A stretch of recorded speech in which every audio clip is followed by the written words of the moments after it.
Well, hello there. Welcome to Music Monday Halloween special. And I'm your host for this week. I am Count Dracula.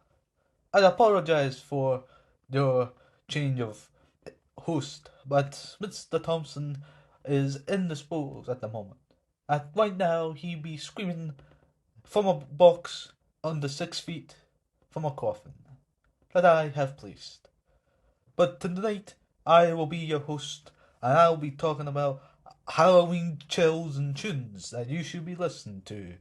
Since the day after this recording goes out will be Mischief Night, Halloween, the night of horror spooks to walk among us all. The dead walk among us, such as I and others. I will be talking about multiple different tunes that will make a spooky step to your every day, gives you chills down your spine, and makes you feel like there's something in the shadows, something that is unhuman, something that's dead.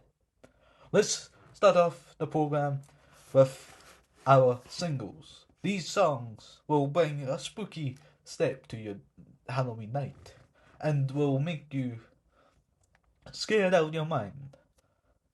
I will start off this program with The Monster Mash, a personal favourite of mine by Bobby Bones. I quite enjoy this tune since it's a party tune. If you are having a party somewhere throughout the night at a dark and spooky castle, I highly suggest this tune. Other tunes I suggest is a spooky one such as Somebody's Watching Me by Walk Well, my apologies. Another one is Ghoul Mock by the Campers. A great tune from uh up and coming icon I will speak about very soon. Another one is Demon Mode by Ivana. And lastly, Bloody Mary by Lady Gaga. Now we will be going on to our albums. Starting off with movie albums, certain movies that brought a certain chill with the tunes that you hear in the background, whilst either the slasher or the monster is going out murdering the town. Starting off with Halloween by the legendary John Carpenter. I quite like Michael Myers since he is a horror icon. I thought without the tune that brought him to life, there would be no Michael Myers since that creepy piano melody played by the legendary horror icon brings a chill to the element. And I suggest the whole album as a horror fest since it makes you scared out your mind. Listen to it. Make you question what's that behind the corner? What's that hiding in the shadows in the dark? What's that noise that you think you heard?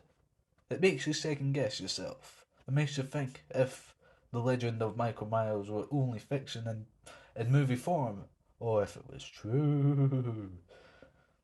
Another tune or other album or playlist that I found very great for this time of horror is Ash vs. Evil Dead, the playlist.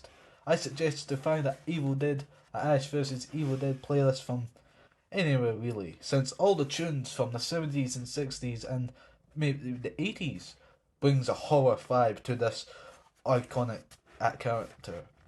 I have to admit I have not encountered Mr. Ash Williams, but if I have, I will get my revenge for killing my brothers and sisters. For he is a troublemaker in the horror community, killing us left and right, and we shall stop him. Next playlist I suggest you should listen to is the Wednesday playlist.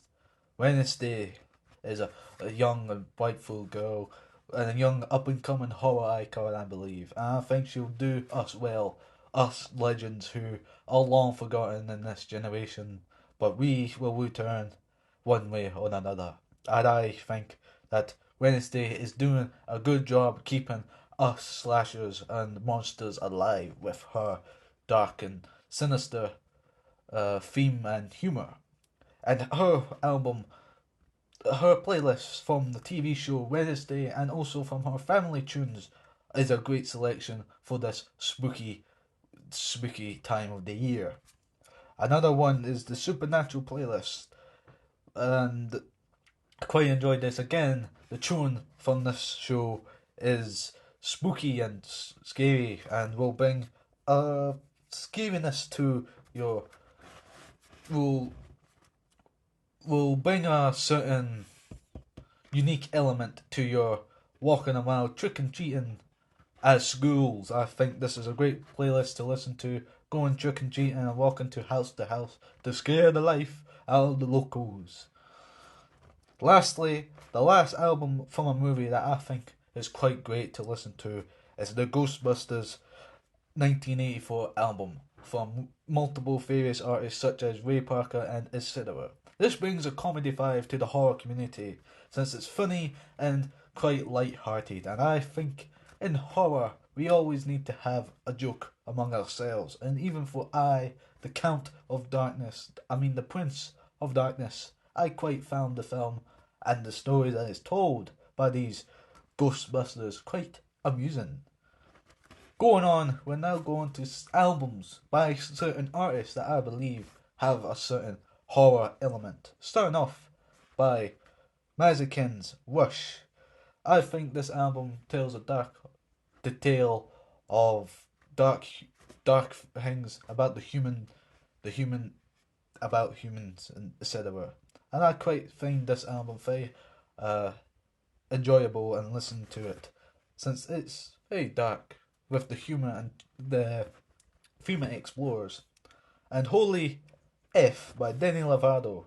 I suggest if you like gothic tunes and heavy metal, I suggest that you will like this, since it's very heavy metal and gothic-ish.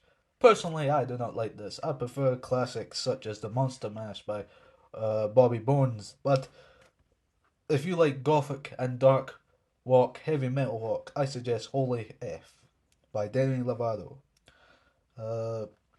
Psycho Circus by Kiss. This tells the tales of all the psychopathic freak shows that are in a circus, and such as the Into the Void and etc. This is by the legendary band Kiss, who I think have brought a certain element of horror and scariness to the music industry. And lastly, Kicks 2 Volume 2 by Aka. I think this brings a cyberpunk slash cybernetic disco to the horror, and brings certain horror elements to our, what's the word I'm looking for? My apologies. To music, I should say. I believe that horror can also be cybernetic and electronic music, such as Kicks by Aka. Another album I think brings a certain element of horror but in rock and roll is Bloodsuckers by St. Angus. I apologise if I'm pronouncing that wrongly, but I think this brings a rock and roll theme to horror, since it tells us all the gothic and unhuman things that goes on in the dark nights of gothic artists. I think sadly that is our time together over, but I just wanted to say this is my selections for the Halloween special of Music Monday. If you wouldn't mind, for Mr. Thompson has said at the bottom of this page, please like, subscribe and hit that notification bell. I think that your programming will go back to normal next week, unless Mr. Thompson has not rise above his grave, but he should, or shouldn't he? Good night, and I hope you have a great Halloween.